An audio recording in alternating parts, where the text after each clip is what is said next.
Welcome to মুরমুনের classroom. দেখো আমরা করছি আজকে 9 নম্বর সেটের অর্গানিক পার্টটা। CH3Cl এর সঙ্গে AgCN এর বিক্রিয়ায় CH3CN এর পরিবর্তে CH3NC উৎপন্ন হয় কেন? দেখো বিক্রিয়া দেখো, AgCN এর উপস্থিতিতে CH3Cl থেকে AgCl অধক্ষিপ্ত হওয়ায় অ্যালকিল কার্বোক্যাটায়ন উৎপন্ন হয়, ফলে বিক্রিয়াটি SN1 পথে চালিত হয়। এক্ষেত্রে অ্যাম্পিডেন্ট নিউক্লিওফাইল CN- এর তুলনামূলকভাবে আকারে ছোট ও অধিক তড়িৎ ঋণাত্মকতা সম্পন্ন N পরমাণুটি কার্বোক্যাটায়নকে আক্রমণ করে এবং বিক্রিয়াত রূপে CH3NC উৎপন্ন হয়। দিয়ে দেখো আমরা বিক্রিয়াটা দেখিয়ে দিয়েছি। নেক্সট দেখো RS চিহ্নিত করতে বলেছে, আমরা ছবি দুটো করে নিয়েছি।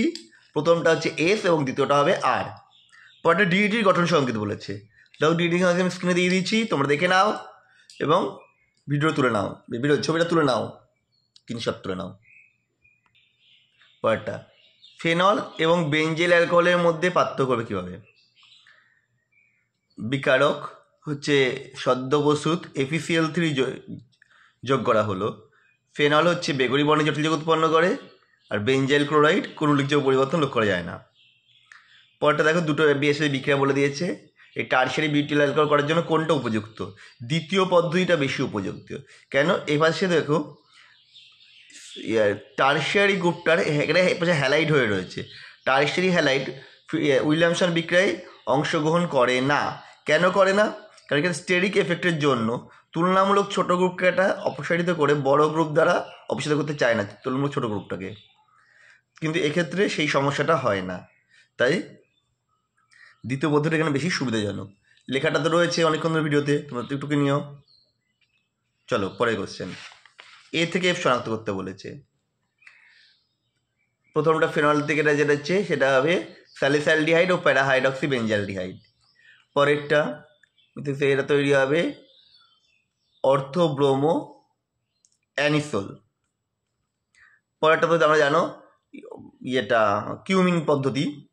এক্ষেত্রে প্রথমে তৈরি হবে কিউমিন হাইড্রোপারঅক্সাইড, তারপরে হবে হচ্ছে অ্যাসিটোন।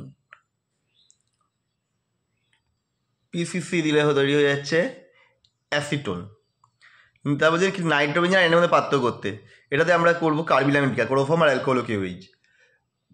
নাইট্রোবেঞ্জিন পরিবর্তন হবে না, এক্ষেত্রে উৎকট গন্ধযুক্ত ফিনাইল আইসায়ানাইড উৎপন্ন হবে। পরেরটা অ্যালিফ্যাটিক ডায়াজো যৌগ অস্থায়ী, অ্যারোমেটিক ডায়াযৌগ নিম্ন উষ্ণতায় স্থায়িত্ব লাভ করে কেন? না, অ্যালিফ্যাটিক ডায়াজোনিয়াম ক্যাটায়নগুলি রেজোনেন্সের মাধ্যমে স্থিতিশীলতা লাভ করতে পারে না, তাই এরা খুবই অস্থায়ী হয় এবং সহজে বিরুদ্ধে N2 ত্যাগ করে, তাদের মাধ্যমে কার্বোক্যাটায়নে পরিণত হয়। অ্যারোমেটিক ডায়াজোনিয়াম ক্যাটায়নগুলো পজিটিভ চার্জ রেজোনেন্সের মাধ্যমে বেঞ্জিন বলে ছড়িয়ে পড়ে বলে অ্যারোমেটিক ডায়াজোনের সাহিত্য নিম্ন উষ্ণতায় বেশি হয় বা লাভ করে। পরেরটা G থেকে L শনাক্ত করতে বলেছে।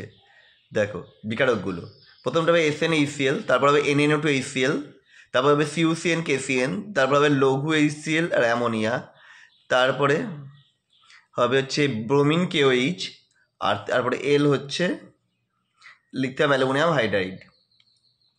পরটা অ্যাসিটোনকে BaOH সহযোগে উত্তপ্ত হলে কী হবে? ডাইঅ্যাসিটোন অ্যালকোহল উৎপন্ন হয়। গঠনটা আমি পরের পৃষ্ঠায় দিচ্ছি। দেখো গঠনটা দিয়ে দেওয়া হচ্ছে ডাইঅ্যাসিটোন অ্যালকোহলের।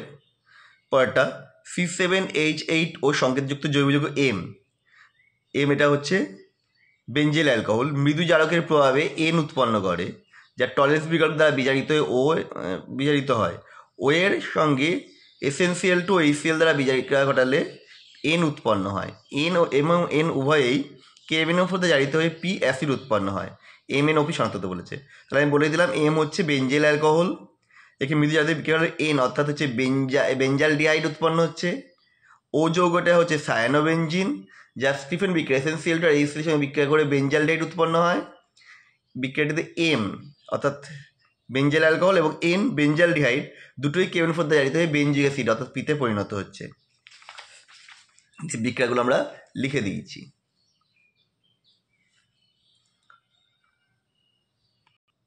উদাহরণ বলেছে পার্কিন আর ইটার্ড বিক্রিয়া। পার্কিন বিক্রিয়া দেখো, বেঞ্জালডিহাইড দিয়েছি, অ্যাসিটিক অ্যানাইডাইড, সোডিয়াম অ্যাসিটেট 180 সেন্টিগ্রেড তৈরি হচ্ছে সিনামিক অ্যাসিড। ইটার বিক্রিয়া দেখো, CH3COOH অ্যাসিডিক অ্যাসিড, SO2 দিলাম, CH3COCl, তারপরে CH2N2 দিলাম, তৈরি হচ্ছে CH3CO CHN2 মানে কিটিন, তারপরে তৈরি হচ্ছে Ag2 আর H2O দিয়েছি, তৈরি হয়ে গেছে প্রোপানোয়িক অ্যাসিড। এটা হচ্ছে ইটার বিক্রিয়া। পরেরটা কিউ থেকে টি শনাক্ত করতে বলেছে। দেখো কিউ হচ্ছে লঘু HCl, আর হচ্ছে ব্রোমিন আর Fe চূর্ণ, আর এদিকে এস হচ্ছে PDBSO4/H2,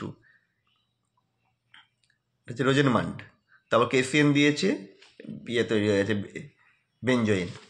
তারপর যে ইউ থেকে জেড শনাক্ত করতে হবে। প্রথমটা হচ্ছে ইথাইল অ্যালকোহল আর হচ্ছে সোডিয়াম ফরমেট। তারপরটা হচ্ছে উলফ কিশনার বিজারণ,